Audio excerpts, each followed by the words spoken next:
FIR देताना दोन घटनांचं एकत्रित FIR दिलेली आहे आणि यामध्ये या दोन वेगवेगळ्या घटनांमध्ये जे सरकारी जागांवर जे बेकायदेशीर ऑर्डर केली गेलेली आहे तहसीलदार यांच्याकडून, तर ते एकच तहसीलदार आहेत, सूर्यकांत येवले. खडक 552/25 हा गुन्हा दाखल होऊन आर्थिक गुन्हे शाखेकडे आलेला आहे.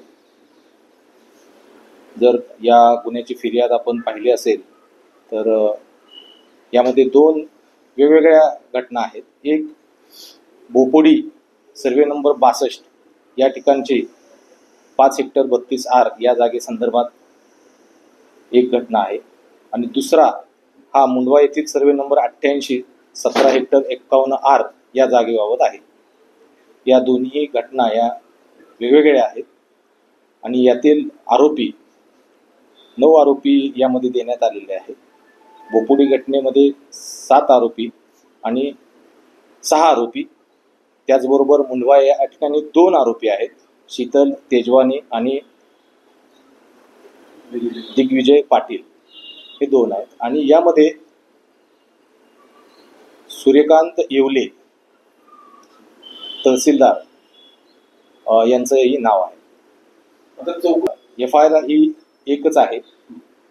त्याप्रमाणे वेगवेगळ्या डिपार्टमेंटकडून या दोन्ही घटनांशी संबंधित जे जे डिपार्टमेंट्स आहेत, सरकारी कार्यालय आहेत, त्यांच्याकडून कागदपत्रांची आता मागणी केलेली आहे. ती मागणी आल्यानंतर पुढील कारवाई करण्यात येईल. या FIR मध्ये त्या दोघांचं नाव नमूद करण्यात आलेलं आहे. वेगळी मुंडव्याची केस ही वेगळी आहे, त्याचबरोबर बोपोडीची केस ही वेगळी आहे. या बोपोडीच्या केसमध्ये शीतल तेजवानी आणि दिग्विजय पाटील हे आरोपी नाहीत. मुंडवा केसमध्ये या दोघांचं नाव समोर आलं. FIR देताना दोन घटनांचं एकत्रित FIR दिलेली आहे आणि यामध्ये या दोन वेगवेगळ्या घटनांमध्ये जे सरकारी जागांवर जे बेकायदेशीर ऑर्डर केली गेलेली आहे तहसीलदार यांच्याकडून, तर ते एकच तहसीलदार आहेत, सूर्यकांत येवले. त्या असं कोणताही दबाव नाहीये.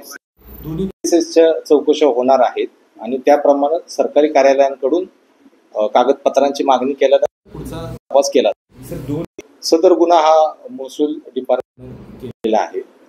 त्याच्याबद्दल याबाबत तपास चालू आहे. कागदपत्रांची पडताळणी केल्यानंतरच पुढील कुणाचा कसा रोल आहे लक्षात आल्यानंतर कायदेशीर कारवाई. कागदपत्रांची मागणी केलेली आहे आणि संबंधित डिपार्टमेंट आपल्याला कागदपत्र पुरवत आहेत आणि ती आल्यानंतर पुढील कारवाई होणार.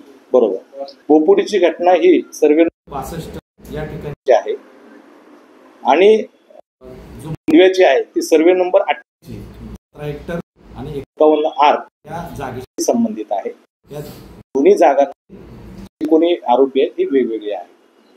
आपल्या इकडे जे FIR मध्ये दिलेले कंटेंट आहेत त्यानुसार इथली चौकशी केली यावर नाही. त्यांचा योग्य वेळी चौकशीला त्यांना बोलवण्यात येईल आणि आपण जे सांगताय त्याच्याबद्दल सांगता येणार.